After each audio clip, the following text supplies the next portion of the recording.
The fool when I met you, I was #1 rapper in the world, fool. Shit. I don't remember, but. Oh, shit. Oh, so we can't even stop the fucking beat. Ready? Let's go. Hey, cheers.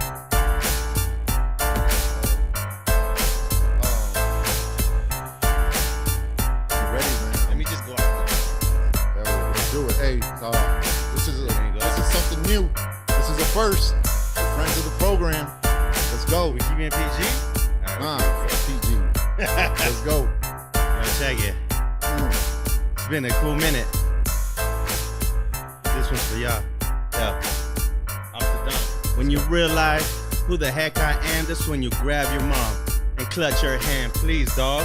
Now, don't get me started. I'm more crooked than the LA Police Department. Gangsta, I don't have to ride in a 6. I got guns. Believe me, I only lie to my miss. You got envy. You wanna fight us like Jet Li, but tell me, can Jet Li Dodger send me? And the only time we talk to the popo is when I got that fofo aimed at their coco. Yo, bro, in a high-speed chase, you know, just more cops than Fort Knox. Yo, pops, thanks for buying me my first 4 blocks with chrome locks. So stop acting, giggling and laughing. We represent LA, not the fucking Hamptons. Yo, check it. Let's go. Hell yeah. And that's how we start season fucking 2. God damn it. I didn't know that shit was gonna happen. Let's go. Shit. I've been knowing you for a minute, dog, and I didn't know you had it in you, dog. That was dope. That was dope. That was dope. Hey man, before we jump into this conversation, I just want to give a huge fucking shout out to all my guests on season 1. You guys came through. I want to give a shout out to all the viewers, all the listeners, everybody that commented, everybody that shot me a DM, sent me a text, called me, everything, man. Without y'all, man, there wouldn't be no season 2. And the numbers are growing. I'm starting to see people really watching the episodes. So it's dope.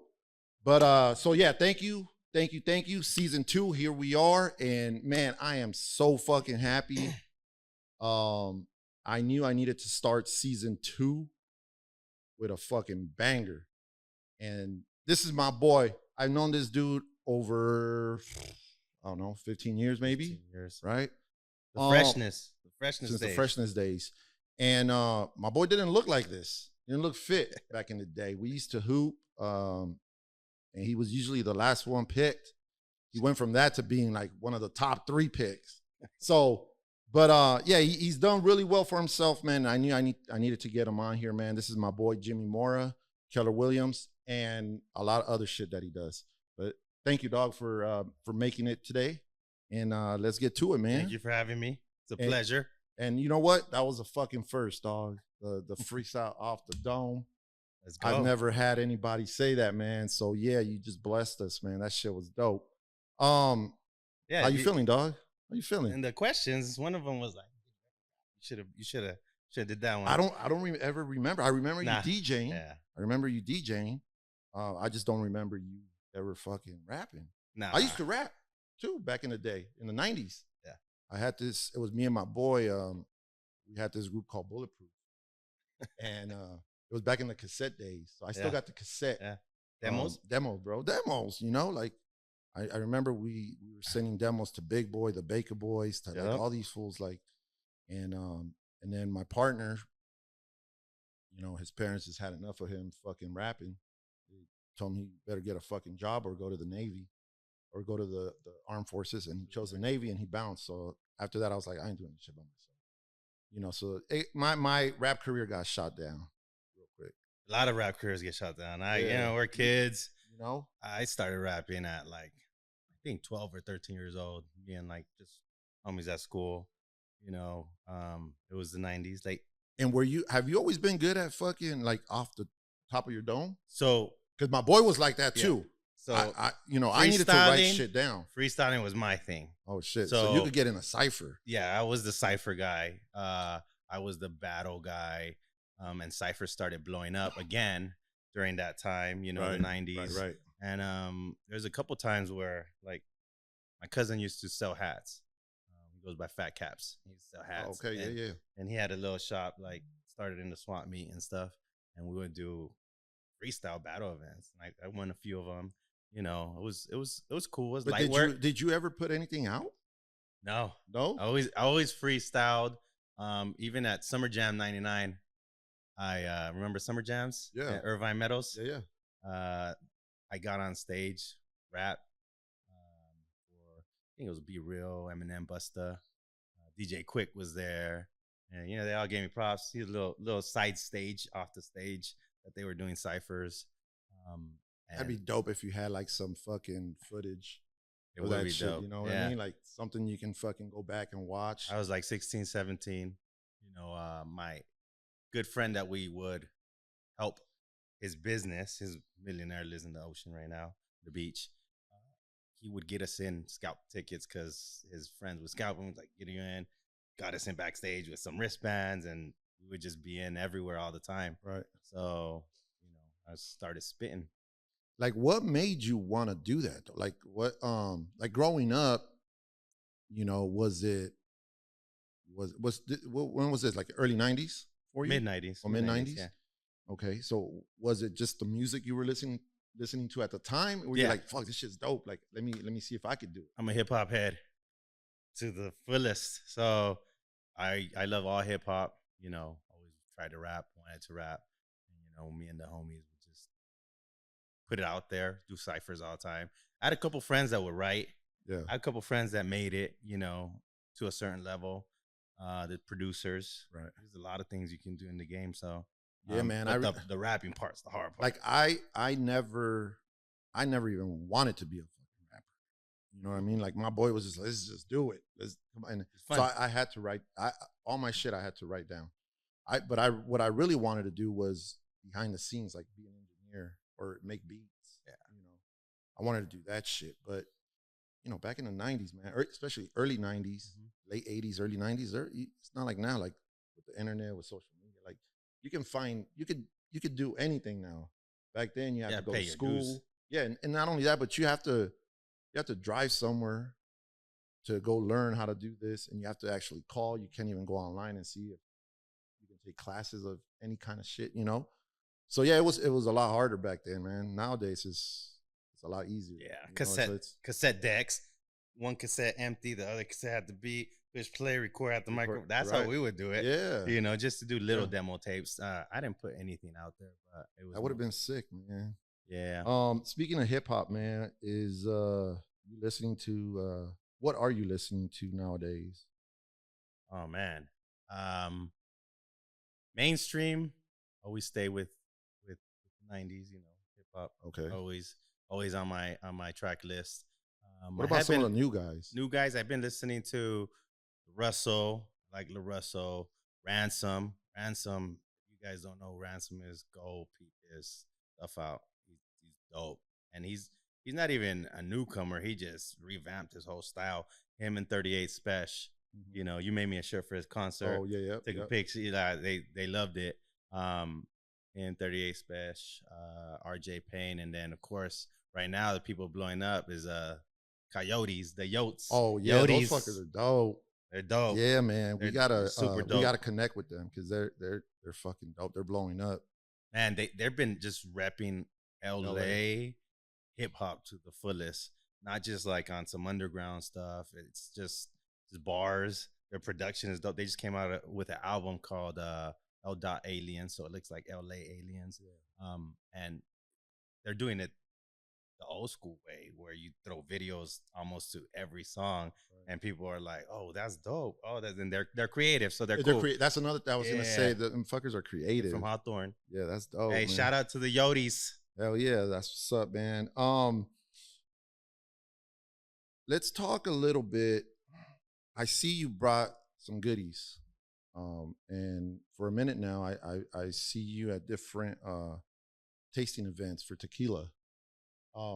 Have you always been a tequila guy, or was it something that kind of just happened? Or not a tequila guy, never was.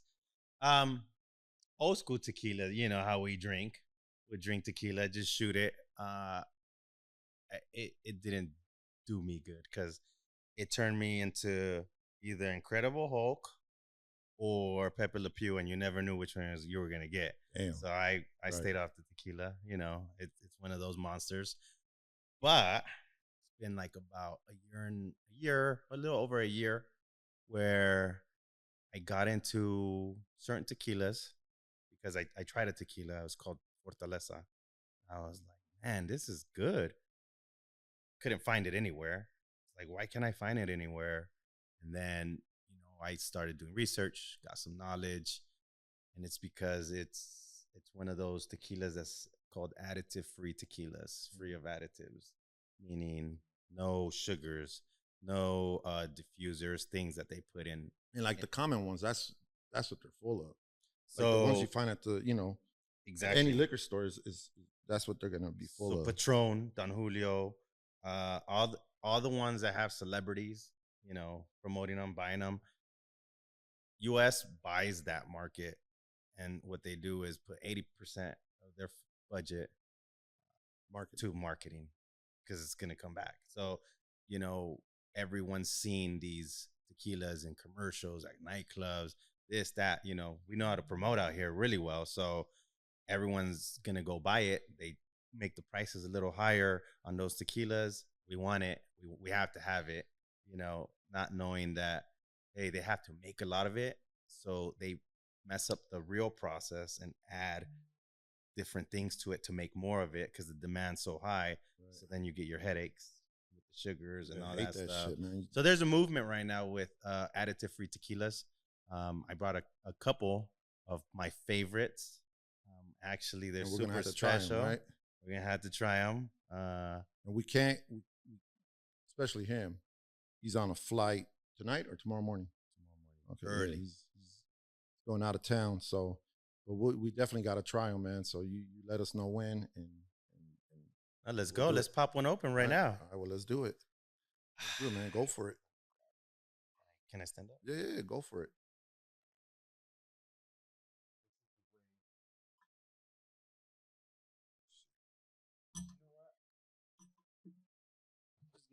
Gusto right now.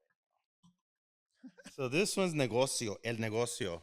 I like that name. Yeah, it has a badass logo. They're super cool people. I know they start off with for those that don't know, El Negocio, that means like the business. It's right here too. Oh, it says the business right there. That's what's up. They're up north. They started with wine, bomb ass wine in Napa. And they got into the tequila business, so it's the way they do it in the barrels. It comes out delicious.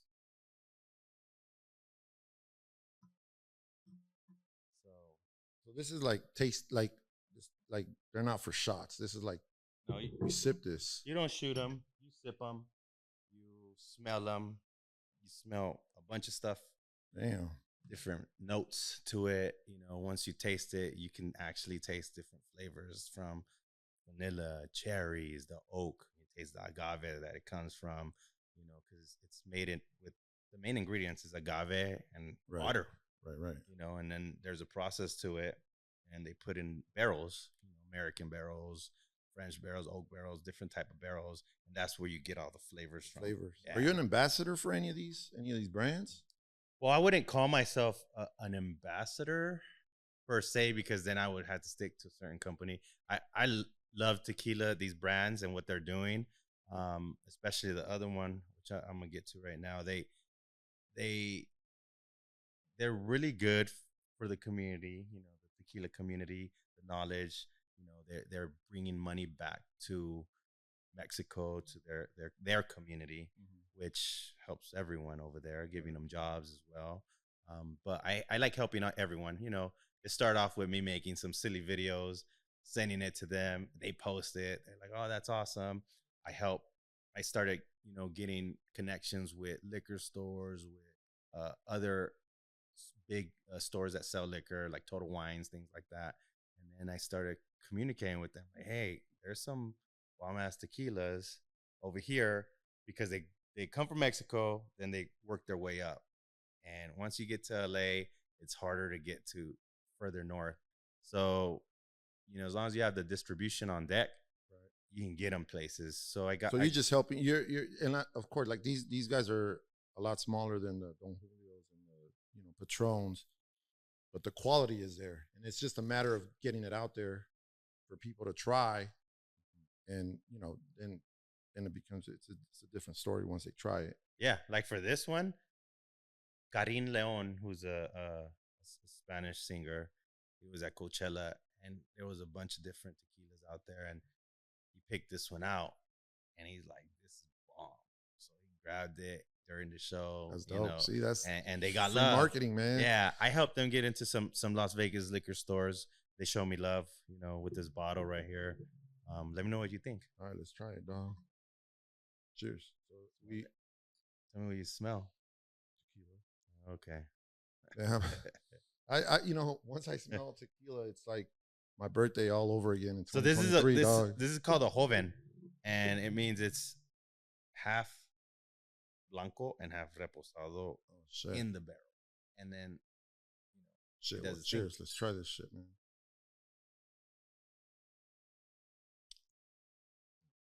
Smooth. nothing. Huh? Agua. Mm-hmm. Then But it does hit. oh, It hits. does. Oh yeah. No, yeah. I feel it. There's oranges. People do it with oranges. Yeah, we do that. We do that. Or fruits. Some different types of salts. Hell yeah, that's what's up, man. And then you go to events too, right? You go to tasting events and whatnot when they have them. So when me helping them, my perks is going to events. I'm actually helping a big event coming up, Sabor y Cultura in LA, the 17th of this month. My boy Pyro Lou, who's taking over this big event. It's gonna be, if not the largest tequila event in LA, additive free with mezcals. They're gonna do different types of cocktails too, and it's gonna be fire. So there's over 80 brands going there, and they're gonna be there doing tastings. It's gonna be music, it's gonna be food. So open to the public. It's open to the public, 21 and over. There is a cost to it. I have a promo code. You can send that out. If you guys are interested, but it's gonna be really cool. Dope, man. Fuck. Oh yeah. Hey, it does. Like I can feel that shit, man. I can feel it already. But it does taste. You can taste it. Like you can taste the quality. Yeah, you can. Dope, man. Yo, I heard you say that you were doing some funny videos, and then that's how it caught their eye. I know you did a video that went viral, right? How the fuck, like, how did that even happen? And how did it feel? Because I remember you hitting me up in the morning, like, yo, check this out. Like, what the fuck? All these numbers going up. Like, how did that shit happen? How did you feel? Like the moment you were like, damn, this shit just went viral. So let me start by saying, since I was a kid, I always, what you want to be when you grow up? The center of attention. Besides the center of attention. I forgot to mention that, like in the opening credits, like when I was introducing him, this is one dude that definitely likes to be the center of attention, but it is what it is. It is what it is. Yeah. I always wanted to be a comedian, a comedy actor, like Seinfeld, someone that had a show on TV and just did comedy all the time, Or like stand-up? Not too much stand-up, more just the funny guy on TV, you know what I mean? Right. Now, that I know stand-up's hard, bro.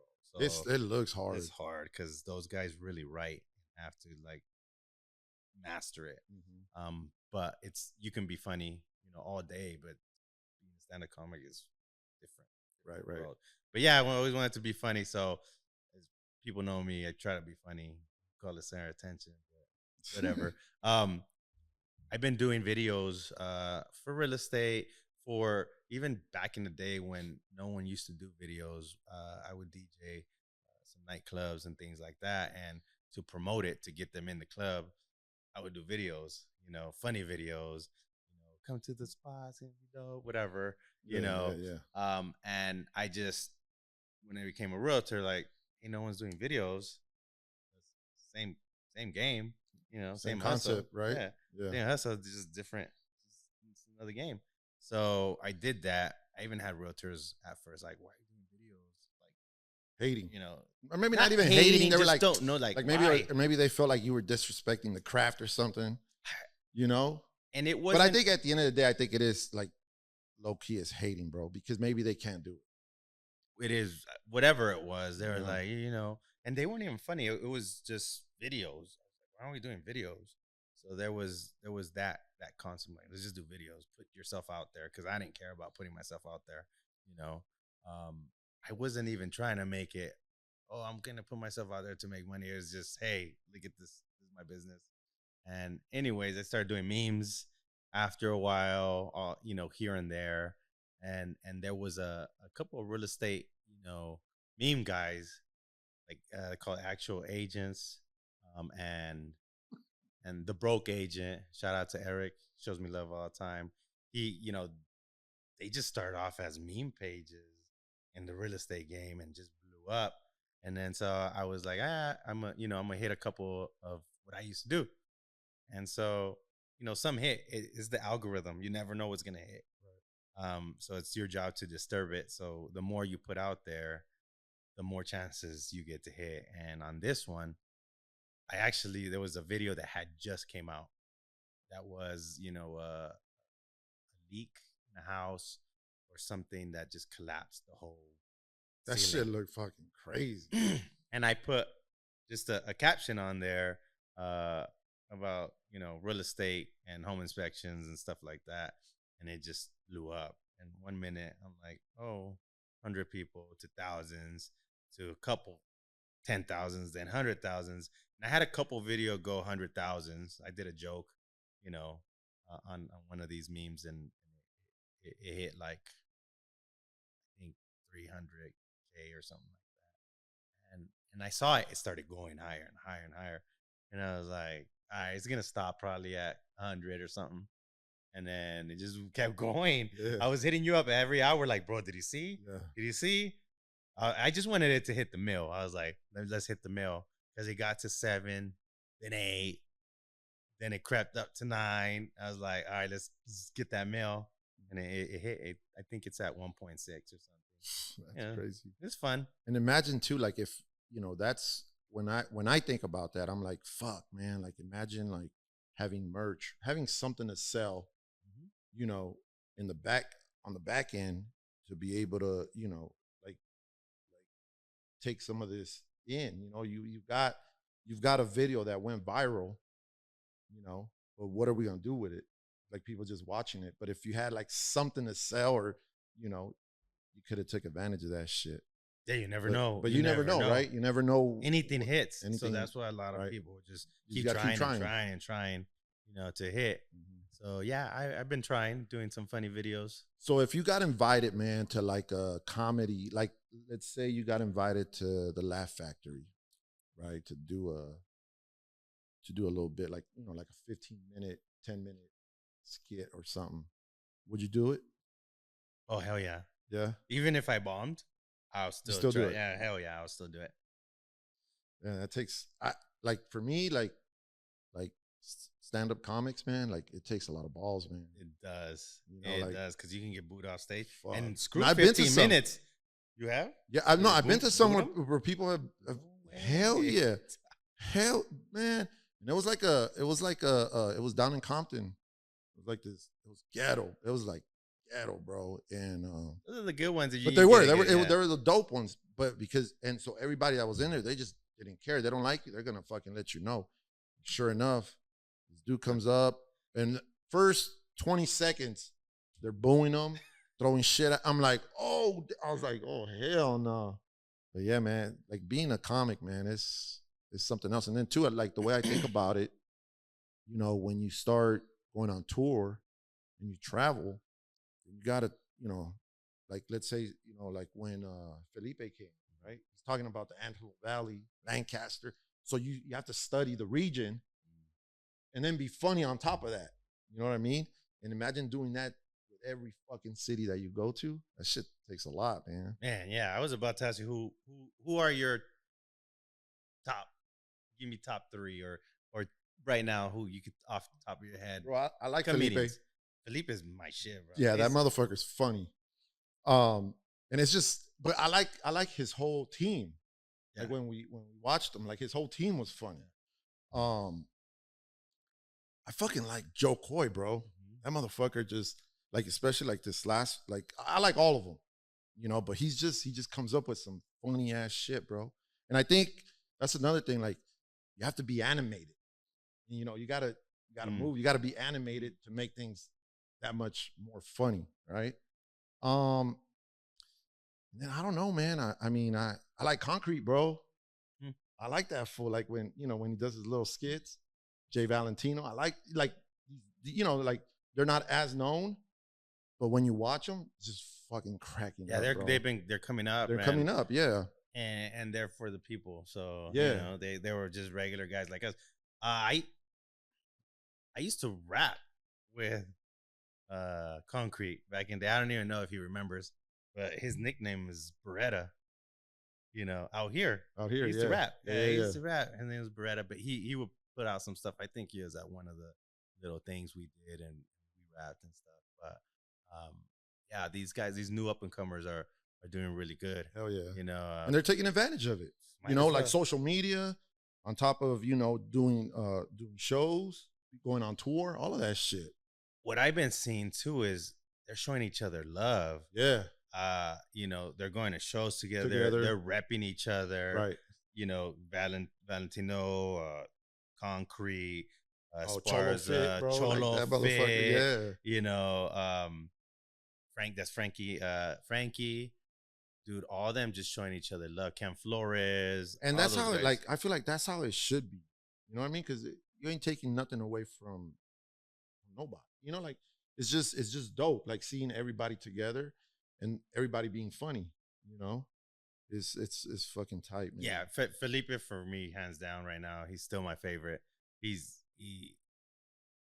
can relate to this, and it's like the crap voice, he says, like the way he walks, the way he does his hair, like everything. Yeah. Like what's up, fool? Yeah, like that. That's us. Yeah, it's us, bro. It is, and you know, and all the Latino culture. You know, regardless if you're Mexican, Salvador, whatever, that's us. You know, when he comes out and does his little skits with his dad, whooping him for leaving his jacket. You know, all the pendejadas that he talks about. And you're like, yeah, I remember doing. It happened to me. Yeah. You know, you had your boy that would take one for the team, or like, you know, keep your secrets. Carlos, that was his boy. You know, right. Yeah. And it's just one of those things where I think you can relate to him, and he was dope as heck. Yeah, you know, he showed us love outside. Oh, he did. Yeah, and that's another thing. I feel like a lot of the bigger acts after the show, it's done. Like they're out. You know, like these dudes actually come out, take pictures, meet with people, hang out, and then they're out. You know, and then they're out. But it feels good. Like, oh shit, I just hung out with this fool. Like, you know, I used to DJ a bunch of here we had a comedy show, and I met a lot of those guys, a lot of big timers, even people that are like super famous now. So check this out. Like speaking of DJing, like, okay, you rap and you DJ. Which one did you like the most? Because you don't do any of those anymore. No, but so that's a young man's game, bro. Yeah. I love DJing. I was just thrown up there, you know, go DJ, and I had to learn. Right. You know, that's one thing about me. You throw something at me, I'm try to be the best at it. So DJing, I didn't have the craziest skills, you know, into like scratching and stuff like that. You know, my boys did. You know, I had boys that were masters at it. DJ Q, Groove, Haptic, those guys were masters at it. Craigie C, even like little elbow and shit, you know, those guys, and those are just the local guys compared to the guys I knew elsewhere. I just love making the crowd jump and sing, and so I used my MC status to hype the crowd up while I was DJing. So that was one of the things I would be good at mixing, you know, and hyping the crowd up. So where was the largest crowd you DJ'd for? a few thousand probably. There was that Belle Biv DeVoe concert that we had here. I did something for them. There was Tony That's my Tony. karaoke song, by the way. Oh, is it? Poison Dog. Yeah. Yeah. We need a new one. We need Yeah. a new song instead. Yeah. That's the classic, you know, Yeah. pavement, paved the road for Right. poison women. Yeah. And we need something like Toxicas now or something like that, right? We need a new. We need a new anthem. So Yeah. whoever's out there thinking of songs, new Toxica anthem. Yeah. Hell yeah.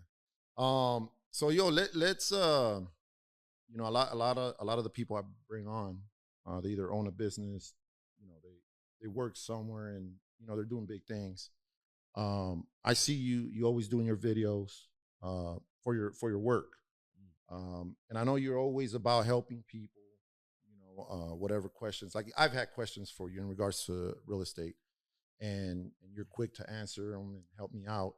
How did all that come about for you to become a realtor? And like, do you feel like that's your that's your gift and that's your passion? I would call it my niche, and I think it is number one passion. You look at my business card; it says always helping people. Um, I started in education, so I help kids, parents, the works. I was in the community. I was a program person for Boys and Girls Club. So I was with kids all day, every day, helping them. That was great. Yeah. And love giving back to the community. Then in real estate, helping people find homes, sell homes, get knowledge, and all the in betweens. So if they need AC guy, you had to know everyone to do a good job. There is this quote that Zig Ziglar, one of the top motivators and motivational speakers, build businesses, said he's like, to get where you want to be, help people. You know what I mean? Help people, and you will get the success in your business. Mm-hmm. Help them get their success, and it's going to come back. I believe it. You do good, it's going to come back. It's gonna come back, right? If you're genuine about it. So that is a passion of mine. I love helping people, regardless of what it is. You love helping people too. You've been there. Right. No, and it is true. Like, the more, and it feels good. Like, when you're, and that's, one of the reasons why I ended up doing this podcast was for that. Shining a light on you guys, on whoever my guest is. And then in return, that's why we have, part of the segment is you get to ask me a question. Because a lot of my peers, they always have questions. And for the longest, I just kept it to myself, So a platform like this allows me to return it. Like, if they have a question, I can answer for them, And then too, I noticed that you're getting into the merch game. Like I just said earlier, you're gonna catch a flight. You're going out to an event, a real estate event, right? In is it Texas, Dallas, Austin. And you're taking a couple hundred shirts with you, something that you started, right? Yes. And you went to an event in Vegas, and the people within the company were looking at like, what is this? Let's speak a little bit on that. How did that come about with the whole KW fit? So I used to do shirts back in the day, like, not sell shirts. I make my own shirts. When I would DJ, whatever was trending, we didn't have the craziest social media back then, but whatever was trending, I would make a funny shirt out of it and have like one of those spots, kind of like Gen X or would be, or whatever those spots would be. Hey, can you make this? And those old school days they would take forever to make, because when you had to get that vector file, you had to get those lines all precise. You remember that? Yeah. And it took a while, but hey, I'll have that for a couple of days. Have it in a couple of days. I go pick it up, put the fresh shirt on to go DJ or do whatever. If I was going to Vegas, if I was going anywhere. Where I learned that stuff, like funny shirts, was Callejones. Shout out to Callejones. Oh, Old school Callejones Oh. had the funniest shirts. They were And not only that, but the people who are selling it, you know, like getting you in there, like, man, it's definitely it's an experience, man. Hey, Going to Los Callejones, man. I That's would the alleys for you guys that don't know, down in downtown LA, man. Santee Alleys. Santee alleys, yeah. They have the funniest shirts for whatever's happening in Whatever's the world. happening, yeah. And they're quick too. Yeah, Like it'll happen like today, tomorrow. They got shirts for sale. sometimes I would just go grab shirts from there and wear them, and people would be like, "Where'd you get that shirt?" And I didn't tell them it was Callejon, but it was Callejon. So I would make shirts all the time. When I started real estate at my other brokerage, they would just give us regular shirts, you know, on the low, cheap. I'm like, hey, I'm gonna wear it to the gym. So when I started my like fitness, I started wearing the brand shirts of the brokerage. And one time I got, kid you not, 7 deals out of me just wearing a shirt. Damn. You know what I mean? Like 7, like you closed on 7 deals. Yeah, I wear a shirt almost every day, different shirts, but same concept. And became friends with someone, and they're like, "Oh, you're a broker. I mean, you're a realtor." I'm like, "Yeah." Became friends. Always ask me questions. This, that. He's like, "Hey, my sister wants to sell her house. You know, can you help her?" I was like, "All right, cool." You know, did that deal. Hey, we're thinking of selling too. All right, cool. Hey, my in-laws' parents want to sell in LA in Frogtown. All right, got them. And this is all within a year, right? There's 3 houses. The other sister wanted to buy a house. There's 4 houses. They're like, hey, guess what? They all want to sell their house and buy in a new build community, and we all want to be together. Damn. 7 houses within, I think, a year and a few months. And I was like, wow. If I wouldn't wear that shirt, It probably wouldn't have happened. it probably wouldn't have happened. It's crazy how shit happens sometimes. You know what's crazy is that's how I feel too. Like with my shirts, with my designs, it's an icebreaker for a conversation. And a lot of people have told me that, like, bro, like you don't even understand. Like I wear your shirt and I'm at the airport and I start a conversation with someone because someone asked me about my shirt, and then you just start talking. So you hit it on the nose, because I'm going to a big convention, Keller Williams Mega Camp, which is there's 2 big conventions, and that's one of them. And I probably wouldn't have went if it wasn't for a shirt. You made me that shirt. We started this little community, me and a few agents, and we do fitness activities bi-monthly. We did one with Steve. Boxing. Yeah, we did one with Steve Shout at out Training to for Steve. Life. Training Shout for out Life. to Steve. We did a hike. We did stairs, you know, those giant stairs that we had, you know, fun events. That's cool. Got a bunch of agents to do it. And it was just, hey, let's stay fit. Let's be healthy type concept. And then I was like, hey, you know what? I'm going to make shirts for the realtors. We'll figure something out. So we did a Keller Williams fit. And Did you design it? You designed it? I didn't design it. Oh. There was another agent who was, you know, started it as well, and that was the design, and we didn't know it was gonna blow. We're like, hey, this is the design that we have, you know, and we were like, all right, cool, let's go with it, let's run with it. It's Spartan races, things like that. And I asked you, hey, make me some shirts. So we made a bunch of shirts for the realtors. I had a big convention in Vegas, and then I'm like, I'm gonna wear the shirt. I wore it.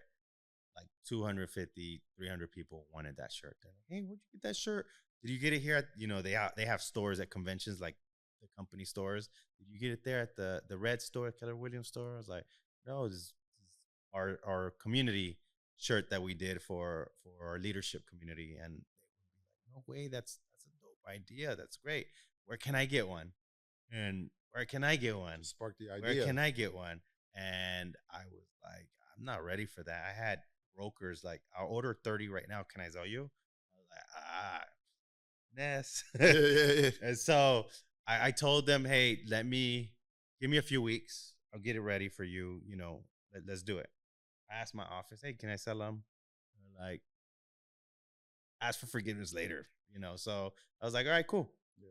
I hit you up, about shirts. You gave me that design, and I was about to put it up, and I did put it up.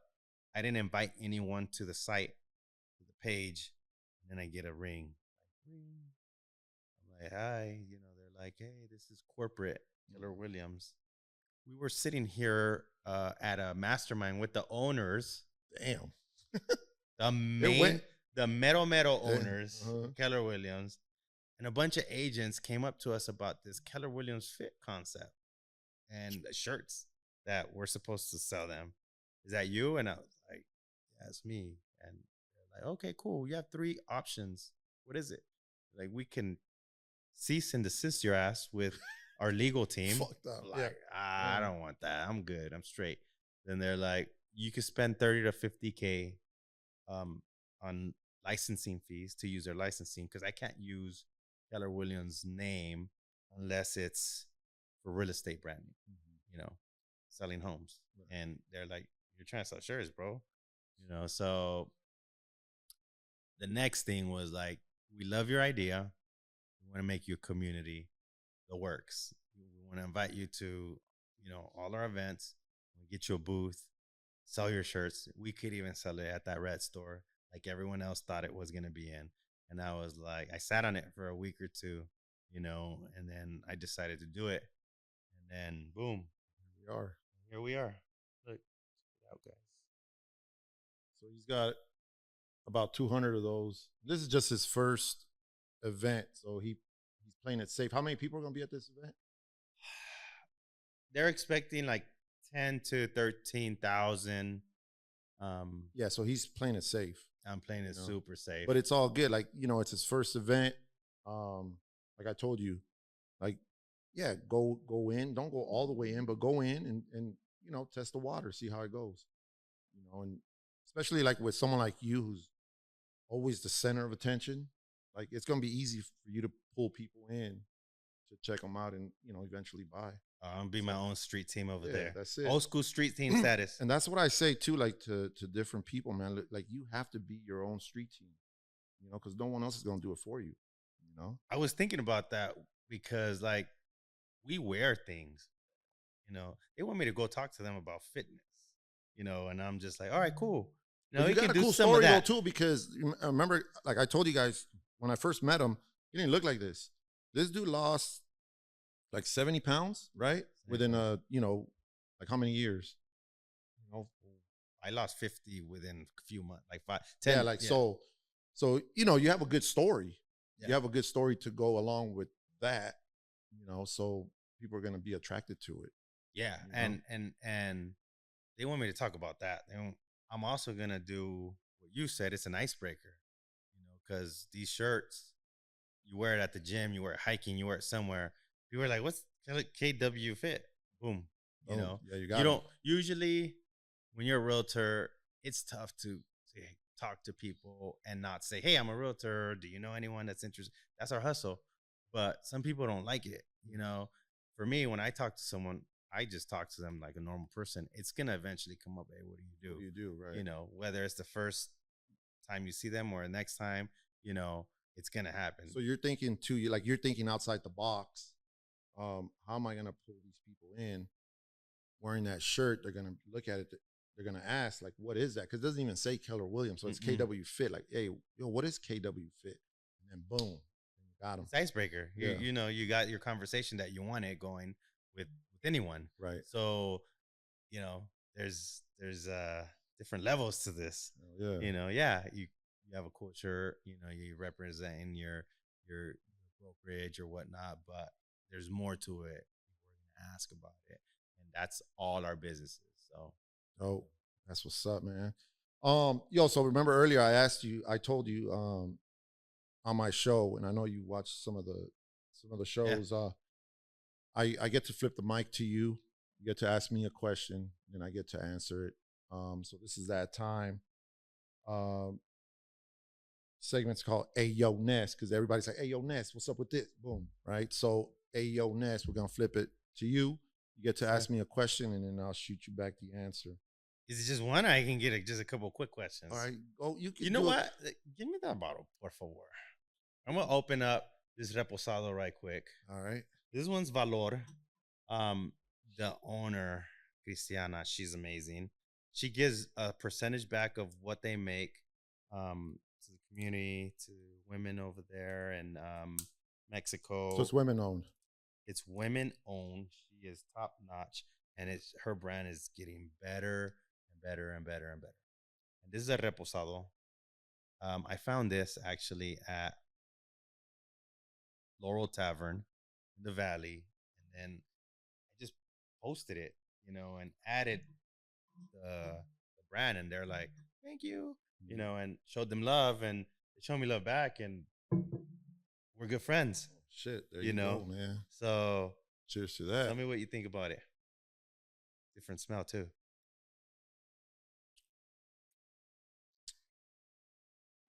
Nada. Can't even, yeah. Agua. Until it's here. And then you're like, woo, but it feels good. Like, it warms your soul, man. Yeah, there's caramel in that, cherries, all the works. All right. Look, I have a question. What's your infatuation with Scarface? The only reason why I'm asking, because I love Scarface to the fullest too, like probably as much as you, because I think we've seen it 500 times maybe, So what is your infatuation with Scarface? Because look, you even everywhere. You had the whole wall. I got everything. As right. For me, I said this on one of my previous podcasts too, because someone asked me something in regards to Scarface. It's the story of, like, first of all, like a Latino, right? Yeah. Coming to the United States. That's how I saw my parents. Like, I was born in El Salvador. My parents left me with my grandparents to come here. Wow. Right? So they left me like at 6 months. I was 6 months. They left me. They came here trying to make money. So eventually to bring me here so I could get a better life. Right? My uncle brought me when I was 3 years old. So it took my parents about 2.5 years. This is 2.5 years of them not seeing me not seeing them, right? So you can imagine the emotions, right? Especially from my mom, like, damn, my son's over there, right? So it's the whole story of coming to the United States and just grinding, bro, like the grind, like the nonstop grind to get to where you want to be. And that's how I saw, like when you look at Scarface, when you look at Tony Montana, like, that's what he did. Regardless if it was cocaine, but yes. Regardless. Okay. But he was like, I'm going to be the best at it no matter what, right? And then I saw that in my parents. So then when it was time for me to do what I do, I took that same motivation, and I apply it to what I do, And that's why when you see graphics, when you see, how earlier we were talking about Los Callejones, something happens today, tomorrow there's a shirt. Well, that's what happens with me too. Something happens today. You're on it. I'm on it. I'm on it, bro. And then tomorrow there's artwork available. Boom. And they're like, fuck. Like, this artwork is fucking dope and it's quick. Right? So then I want to be the fucking best. Right? Yeah. So that movie man, and it fucking gives me goosebumps, bro. Like, is that your favorite movie? That is my all-time fucking favorite movie. I mean, those, like, it's right there. VHS. It's probably my second favorite movie. Second, third. So what? I'm a Gladiator fan, bro. I love Gladiators. And it's kind of the same type of story where he was here, he went all the way to the bottom and had to go right back up, because of the people. Yeah. There's no cocaine involved, but kind of the same story. Yeah. And then I think it's a tie actually between Scarface and Friday. It's Friday, bro. So I always quote Friday with everything in life. You can quote anything in life, sad, happy, anxious, anything with Friday. Right. Yeah, mine are Scarface, Beat Street. Ramo. Do the Right Thing. Yeah. I recently, like a few months ago, like, my kids didn't know about, my wife didn't even know about Do the Right Thing. So it's a cult classic. Bro, it was a movie night. I sat everybody down we're watching this fucking movie. That's what I do. And bro, and it's like, even my daughter was like, damn, this shit was going on back then too. Like, you know, racism, like everything. And then Spike Lee was already so ahead of his fucking time, bro. Like to create this fucking classic, you know, like it just, again, like it's another movie that gives me goosebumps, bro. Because once it starts, it's just like, fuck, you just want to sit there. And you know, in Scarface, it's like 3 hours, bro, 3 hours long. So for me, what it does for me too is like, you know, as creative people, we get into these funks, bro. Like, you don't want to fucking sit in front of like for me, I'm a designer, so I don't want to get in front of the computer because I'm stressed or whatever it is, right? Yeah. I've learned to shut that off, go to the living room, turn on Scarface, and within 45 minutes, bro, like I'm already like, fuck, I need to get back in there. And then I get back in the lab and I start creating. So that's what that movie does for me too. So like if I'm feeling down or if I'm like feeling like, fuck, I can't create right now, like I'm not being creative, you know? I just turn it off, go watch the movie for a little bit, and then boom, I'm back at it. So that's why for me, you get your motivation from it. Yeah, it's a lot of motivation for me. Man. All right, Tupac or Biggie? We can go. So look, I'm gonna say, look, there's. Now you can't say I'm gonna say Tupac or Biggie. I'm gonna say both. You can't say. I can, bro. And I'm gonna tell you why. I'm gonna tell you, I fuck with Tupac, bro, but his estate has came after me for trademark infringements. No way. Yes, and I fucking hated that shit. That shit pissed me off. Right? Biggie got love for me, dog. So that's why, like, I love Tupac. You know, I love his music. I just everything about Tupac. Yeah. His passion. Yeah, his passion. everything. Biggie, you know, Biggie just like, and he showed me love, bro. I got like 100 Biggie designs, bro. And knock on wood, you know, like no one's messed with you. No one's ever fucked with me, bro. And maybe it's because I'm cool with DJ Clue, you know, and I know they were tight. Like, I don't know. Yeah. I don't know what it is, man, but like Biggie's people has shown me love, bro. And I've done a lot of, you've seen it. I've done a lot of Biggie shit. A lot. And a lot of people hate on me. Like, not hate, but they hit me up and they're like, bro, why you show Biggie so much love? You ain't showing Tupac love. And I got to tell them, hey, bro, I tried. Yeah. I got a lot of Tupac art I can't do nothing with. That's dope. You know what I mean? Clue. Yeah. Clue's my boy, dog. Bro, hey, shout out to the Bel Air. We drinking the Black Bottle this season. Hey, and shout out to the Professional 1, 2. They have bars on those. Hey, those mixtapes. You know what? Artists. You know, DJ Clue, like he fucks with me, bro. Like not just like, oh, I know this dude, so I'm gonna send him some shirts. And then he just like shows it and then he throws that shit away. Nah, like he fucking rocks with me, dog. And that's what I like. You know what I mean? Like, I'm like, I enjoy selling my shirts, my merch to people like you and I. Because I know like you earn that money and then you spent that hard-earned money on a fucking $30, $40 t-shirt, right? So when I see it out, I'm like, that's fucking dope. And don't get me wrong, I love it. I've had plenty of fucking celebrities wear my shit, you know? But I already know. Like they'll wear it one time and fucking toss.